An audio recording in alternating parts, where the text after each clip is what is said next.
In the sacred landscape of Tamil Nadu, where the Kollidam river carves its path through ancient earth, lies a village that holds a secret older than time itself.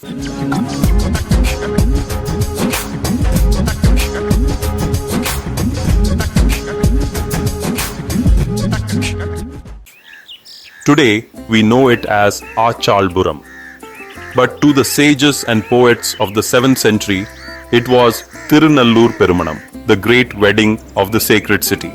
This is not just a story of a temple. It is the chronicle of the day, the physical world dissolved into a blinding pillar of divine light. Our story centers on a prodigy, a child saint named Thirugnana Sambandar.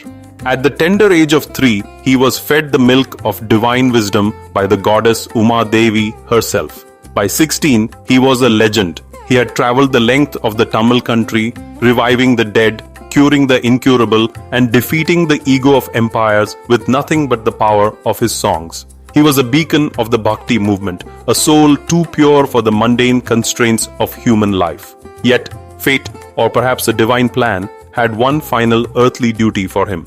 Under the heavy insistence of his father, Sivabhadrudayar, Sambandar agreed to enter the bond of marriage. The bride chosen was Sthala Puranam, the virtuous daughter of Nambandar Nambi.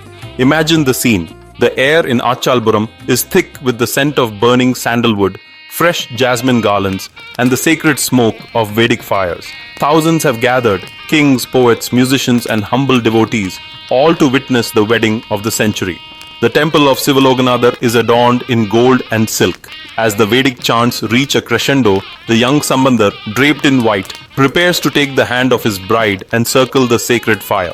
But as he stood before the sacrificial flame, a profound realization struck him. He looked at his bride, then at the massive crowd, and finally at the deity in the sanctum. He didn't see a future of domesticity or worldly joys. He saw the Maya, the grand illusion of the material world. In a voice that silenced the drums and the flutes, he cried out to Lord Shiva, "O Lord, why do you bind me in these worldly knots? I have sung your praises across the land. My soul yearns for nothing but you.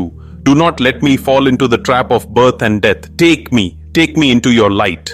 The temple did not just echo his prayer, it shuddered in response. Suddenly, the earth seemed to split open. A blinding celestial radiance erupted from the ground. Not a destructive fire, but a Jyotirmaya Swarupam, a pillar of pure, white, divine energy.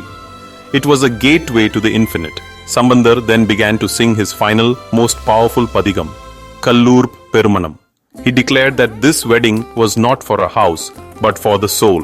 Then he did something unprecedented. He turned to the entire congregation, his bride, his parents, the musicians, the cooks, even the skeptics, and commanded them, "Do not fear. This is the end of your sorrows. This is the path to the great light. Follow me into the flame. This is not death, this is Mukti." One by one, led by the bride, hundreds of people walked directly into the roaring white fire. They didn't burn, they vanished. They merged into the light like salt into water. As the last devotee stepped through the portal, Sambandar himself walked into the blaze.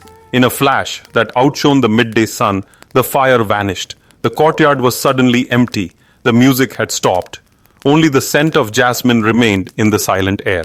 They had all attained Siv Sayujya, eternal oneness with God. Today, the Shivalokath Temple stands as a monument to that mass liberation.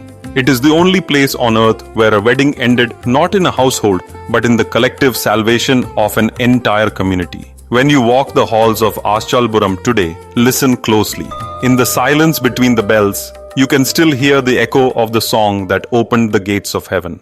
From the land of timeless wisdom to the world, this is Devaboomi Worldwide. Subscribe and share this journey with someone who believes in the divine.